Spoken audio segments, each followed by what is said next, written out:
Industrial Nation, bienvenue à tous. J'ai une question qui revient de plus en plus souvent. Il y a beaucoup d'entreprises industrielles qui sont très tentées par la mise en place de nouveaux canaux de vente et notamment de canaux de type e-commerce. Donc, ce n'est pas vraiment du e-commerce au sens où on peut l'entendre en B2C. Évidemment, il va y avoir des différences importantes par rapport au modèle B2B.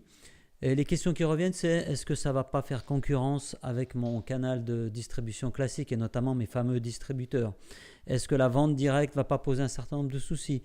Comment s'y prendre? Quelle plateforme utiliser? Je pense qu'une des premières pistes par rapport à ce type de projet, c'est de vous dire qu'il faut intégrer d'emblée votre circuit de distribution dans la démarche. Et ça peut être l'occasion entre guillemets, de faire un peu de ménage par rapport à vos distributeurs et de voir ceux que vous allez pouvoir associer avec ce nouveau canal de vente qui n'est pas forcément en concurrence avec vos distributeurs habituels. Bien au contraire, il peut même être un support et surtout, il va vous permettre d'avoir accès au client final parce que vous avez besoin d'avoir accès au client final pour mieux comprendre comment vous pouvez améliorer vos produits et vos services. L'autre point, c'est de faire l'erreur de tout miser sur la plateforme. Il y a des projets e-commerce B2B sur des plateformes qui peuvent être très coûteuses. On parle de plusieurs dizaines de milliers d'euros, voire parfois de plusieurs centaines si le projet est très ambitieux. En tout cas, on est sur des projets qui au minimum tournent autour de 80, 90 000, 100 000, voire plus en termes de budget. Et souvent, ce qu'on constate, c'est qu'on va se focaliser sur la construction de la plateforme, sur une plateforme qui va peut-être mettre 1 an, voire 2 ans pour voir le jour. Sans qu'on puisse vraiment, à un moment donné, savoir si les choix qu'on a faits en termes de technologie, en termes d'outils, vont être pertinents. Et le risque, c'est de se retrouver au bout d'1 an et demi, 2 ans, avec une plateforme qui a coûté plusieurs centaines de milliers d'euros.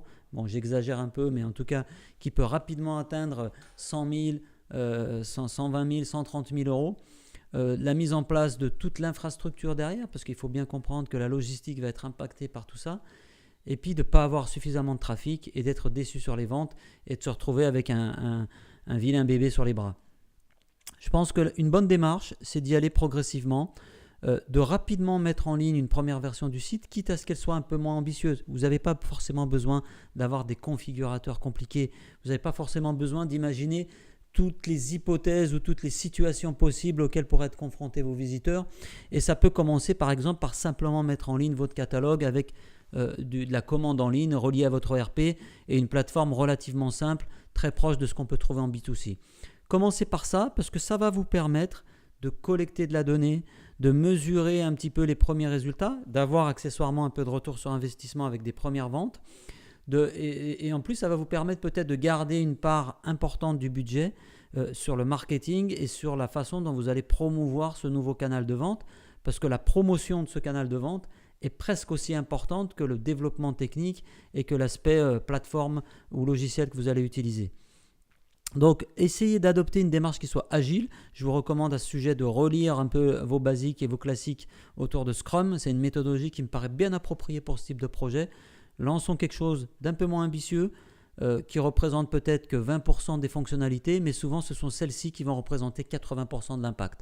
Lancez quelque chose de moins ambitieux, qui fonctionne, utilisez les bons outils pour collecter des données et pour traquer un petit peu le comportement de vos visiteurs et avoir de la donnée sur ce qui fonctionne et ce qui ne fonctionne pas, les pages qui sont mises en ligne, les produits qui se vendent.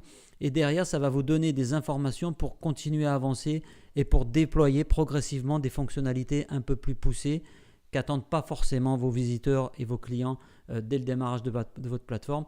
Encore une fois, il vaut mieux quelque chose de simple, qui fonctionne et qui apporte satisfaction à vos clients, plutôt que d'avoir une usine à gaz que vous allez mettre plusieurs mois, voire plusieurs années à développer et vous retrouver avec derrière quelque chose qui ne génère pas de business.